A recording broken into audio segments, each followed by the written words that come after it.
ओला dock YouTube channel को subscribe करें और बेल आइकॉन को दबाना मत भूलें। अस्सलाम वालेकुम जी।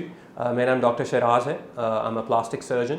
मैं असिस्टेंट प्रोफेसर हूँ प्लास्टिक सर्जरी का इंजिना burn and reconstructive surgery centre, और मेरी प्राइवेट प्रैक्टिस है in Umar hospital and cosmetic DHA phase 4। जिस टॉपिक को मैं आज डिस्कस करना चाहूँगा वो है nose and eyes. Plastic surgery के ये मोस्ट डेलिकेट जो है पार्ट्स होते हैं फेस के, जिसे कहते हैं कि आइज़ जो होती हैं वो रूह की विंडोज़ होती हैं। एंड इट्स ट्रू, क्योंकि आपके इमोशंस आइज़ से नज़र आते हैं।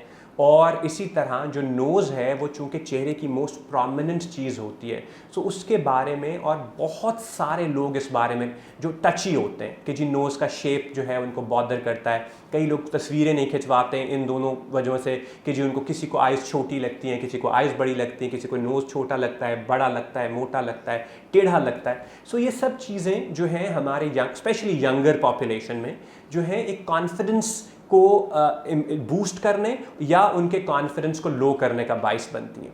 इसलिए मैंने सोचा इस बारे में हम कुछ डिस्कस करें। पाकिस्तान के टॉप डॉक्टर्स के साथ अपॉइंटमेंट बुक करें, वो भी पेशेंट फीडबैक देखते हुए। लाखों लोगों की तरह पाकिस्तान के सबसे बड़े डॉक्टर नेटवर्क का फायदा उठाएं और आज ही ओला डॉक ऐप डाउनलोड करें। ओला डॉक, डॉक्टर का अपॉइंटमेंट आसानी से। कि बहुत सारे लोगों को शायद ये आइडिया ही नहीं होता कि किस एक्सटेंट तक नोज़ चेंज किया जा सकता है, या आइज़ की शेप को कैसे किया जा सकता है, या एज रिलेटेड चेंजेस जो आइज़ में होती हैं उसको किस एक्सटेंट तक हम किस चीज़ से बेटर कर सकते हैं। तो मैं चाहता था कि हम इस बारे में भी डिस्कस कि इन चीज़ों को कैसे बेटर किया जा सकता है। सबसे पहले तो हम देखते हैं जी नोज़ जो है वो चेहरे का मोस्ट प्रोमिनेंट पार्ट होता है। अगर आप फोटोग्राफ खींचें या आप मूवी बनाएं 3D whatever you do, nose is the first thing जो लोग नोटिस करते हैं, ठीक है। और नोज़ देखा ये गया है कि नोज़ की जो सिमेट्री होती है, यानी कि जिसे एक परफेक्ट नोज़ कहा जा सकता है, दोनों साइडें एक जैसी और चेहरे के मुताबिक, वो even less than 7% of people in the world have the perfect nose. यानी नोज़ में एक परफेक्ट अल्लाह की ज़ात के अलावा कोई नहीं है, लेकिन जो एक टेक्निकल मेजरमेंट्स हैं उसके मुताबिक भी आइडियल नोज़ बहुत कम होता है, और ख्वाहिश हर किसी की होती है। सो जब मैं नोज़ को असेस करता हूँ तो, और जो मैं चाहूँगा कि अगर कोई देखने वाला भी इस तरह असेस करे और उसको लगे कि इसको चेंज करना चाहिए और किया जा सकता है, तो उसके पास चॉइसेस अवेलेबल हो। तो जो पहली चीज़ मैं नोज़ में देखता हूँ वो देखता हूँ कि आईब्राउज़ जो हैं उनका डिस्टेंस कितना है। मैं उनको एक बेस ग्राउंड समझता हूँ। जितना ये डिस्टेंस होता है बाकी सारी मेजरमेंट्स उसके मुताबिक होती हैं। जो हमारा नोज का ब्रिज होता है, जो बोन होती है, आम तौर पे this should be 80% of this distance, यानी आईब्राउज का डिफरेंस 80% होना चाहिए। फिर ना थोड़ा तीखा जो होता है थोड़ा पतला हो जाता है और फिर दोबारा टिप पे आकर फिर वाइड हो जाता है। आइडियल नोज में there should be 2 tip defining points, 2 points होने चाहिए जिस पे नोज एंड करना चाहिए बजाय एक चोंच के। ये आइडियली एक ब्रिज होना चाहिए। हमारी पॉपुलेशन में बहुत पसंद नहीं किया जाता, लेकिन एक आइडियल नोज़ में ये थोड़ा सा ब्रिज होना चाहिए। और 2 डॉर्सल एस्थेटिक लाइंस आनी चाहिए जो कि नोज़ के डॉर्सल पे, यानी 2 लाइनें एक दूसरे के साथ साथ ट्रैवल करें बजाय एक लाइन के या टेढ़ी मेढ़ी लाइनों के। सो जब हम इसको देखते हैं तो जब इन चीज़ों से हम असेस करें तो हमें पता चलता है कि नोज़ जो है वो फेस के लिहाज से सिमेट्रिकल है कि नहीं, बहुत ज़्यादा चौड़ा तो नहीं, बहुत ज़्यादा नैरो तो नहीं, और साथ में नाक सीधा है कि नहीं, क्या वो एक साइड पे तो नहीं गया हुआ। और फिर बेस, आमतौर पे दोनों आंखों के बीच में जितना डिस्टेंस होता है नोज़ की बेस भी सेम होनी चाहिए। सो अगर हम ये 2 लाइंस ड्रॉ करें और नोज़ की बेस इससे बाहर जाती है तो इसका मतलब है कि नोज़ की बेस यानी नोज़ भी चौड़ा है, जिसे हम चौड़ा नोज़ कहते हैं। और इसी तरह टिप अगर गोलाई माइंड है उसे हम बल्बस टिप कहते हैं। फिर जब मैं साइड से नोज़ देखता हूँ तो मैं देखता हूँ कि कहीं हम्प तो नहीं है, सेंटर से उठा हुआ तो नहीं है, और फिर नोज़ सीधा आ रहा है कि चोंच की तरह नीचे को आ जाए। और tip should be the most prominent, यानी मोस्ट एंटीरियर पार्ट, सबसे आगे निकलने वाला पार्ट होना चाहिए। अगर इन चीज़ों को मैं असेस करता हूँ, देखता हूँ कि नथने जो होते हैं, नॉस्ट्रल्स, वो कितने नज़र आ रहे हैं। सो इन सब चीज़ों को कैलकुलेट करके एक प्लास्टिक सर्जन के जहन में एक आइडियल नोज़ क्रिएट होता है।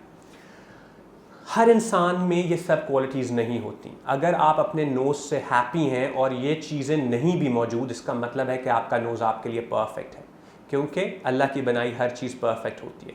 लेकिन अगर इनमें से कुछ चीज़ें ऊपर नीचे हैं और वो आपको ऑलरेडी बॉदर करती हैं कुछ अरसे से, और फुल कोशिश करने के बावजूद वो आपके कॉन्फिडेंस को अफेक्ट कर रही है, तो इसको करेक्ट किया जा सकता है। एक तो हम फिलर्स से भी इसको इंजेक्ट कर सकते हैं कि हम फिलर्स इंजेक्ट करके कुछ छोटी मोटी जो ऊंचाई या नीचाई या टेढ़ापन ठीक कर सकते हैं, और नहीं तो सर्जरी से हम इन सब चीज़ों को करेक्ट कर सकते हैं, जिसे राइनोप्लास्टी कहते हैं। और उसमें डिपेंड करता है कि क्या नाक में कोई ब्लॉकेज भी है, यानी नाक में कोई सांस लेने में भी प्रॉब्लम आता है, या बार बार सर दर्द होना या इन्फेक्शंस होना साइनसेस का, वो सब चीज़ें कैलकुलेट करके नोज़ की सर्जरी की जा सकती है। अगर तो हम, और हमारा जो टारगेट होता है वो यही होता है कि हम एक नियर आइडियल नोज़ बनाएं। इसमें जो सबसे इम्पॉर्टेंट क्वेश्चन जो मेरे से किया जाता है और हर पेशेंट करता है, वो ये है कि क्या ऐसा तो नहीं नोज़ बन जाएगा जो हमारे फेस पे सूट ना करे।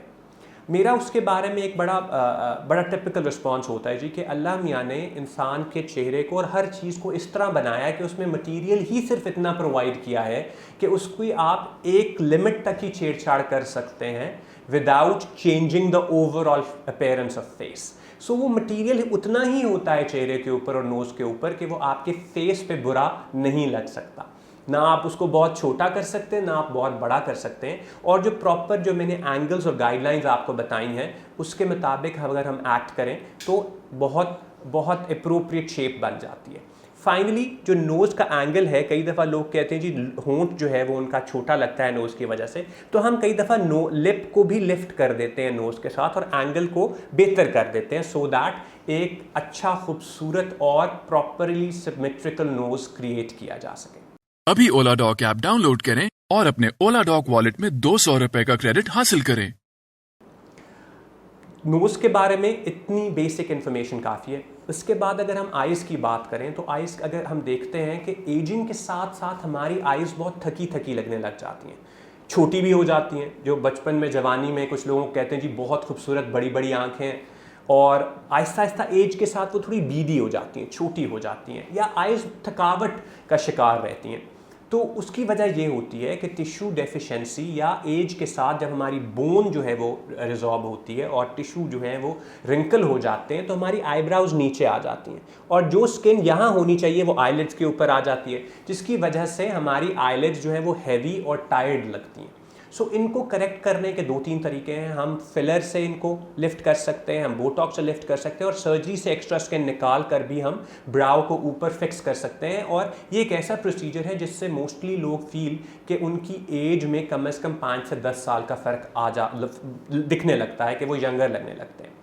लोअर आईलिड में ख़वातीन ज़्यादा और इवन बंदों में भी because of the poor sleeping habits, eating habits और डिहाइड्रेशन की वजह से बैग्स बन जाते हैं। लोअर आई बैग्स एक बहुत कॉमन कंप्लेंट है बहुत से लोगों की। समटाइम्स बहुत कम होते हैं, समटाइम्स बहुत बड़े होते हैं। इन ईदर केस जी बेसिकली होता क्या है, होता ये है कि जो हमारी आँख का स्किन है उसके नीचे मसल है, और मसल के नीचे एक झिल्ली है जिसे हम सेप्टम कहते हैं। वो आम तौर पे यंगर लोगों में और हेल्दी लोगों में बहुत टाइट होती है, इसलिए उसके पीछे जितनी भी फैट होती है वो सामने नज़र नहीं आ पाती। विद एज या समटाइम्स पुअर हैबिट्स या इवन कंजेनिटली, यानी जिन जीन्स की वजह से समटाइम्स वो झिल्ली इतनी बारीक हो जाती है कि पीछे वाली फैट उसको पुश करके अपने आप को बैग की सूरत में नज़र आने देती है, और चूंकि यहाँ लिगामेंट है वो उसको नीचे जाने नहीं देता, तो वो उसी जगह पे बैग बना देती है बजाय नीचे आने के। सो इसका इलाज जो है, अगेन अगर बहुत कम हो और सिर्फ डार्क सर्कल और ये टीयर ट्रफ का प्रॉब्लम हो, तो हम उसमें फिलर या फैट डालकर इसको बैलेंस कर सकते हैं। लेकिन अगर बहुत ज़्यादा बल्ज हो ऊपर भी और नीचे भी, तो फिर प्रॉपर अगेन सर्जरी करके ब्लेफरोप्लास्टी, वो हम आँख की झिल्ली के अंदर से भी जाके कर सकते हैं और बाहर से भी एक्स्ट्रा स्किन निकालने के लिए हम कर सकते हैं, और हम जाकर सिर्फ और सिर्फ उस स्किन और उस झिल्ली को टाइट कर देते हैं। किसी ज़माने में हमारा मानना था कि बहुत ज़्यादा फैट को निकाल देना चाहिए, लेकिन अब कॉन्सेप्ट ये है कि फ़ैट को निकालने से वो जो हॉलो और एम्प्टी आइज़ होती हैं वो पहले से भी ज़्यादा टायर्ड लगती हैं।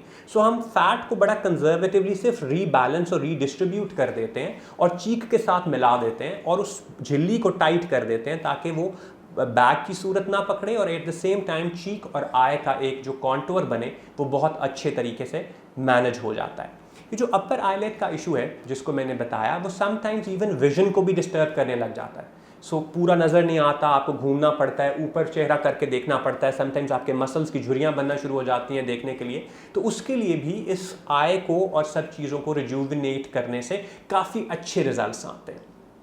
मैं फिर रिपीट करूँगा कि अल्लाह की ज़ात के अलावा कोई चीज़ भी परफेक्ट नहीं बना सकता, ना हम किसी को जवान कर सकते हैं। और मेरा कभी भी अपने किसी भी क्लाइंट से ये डिस्कशन नहीं होती कि हम उसको जवान बनाएंगे।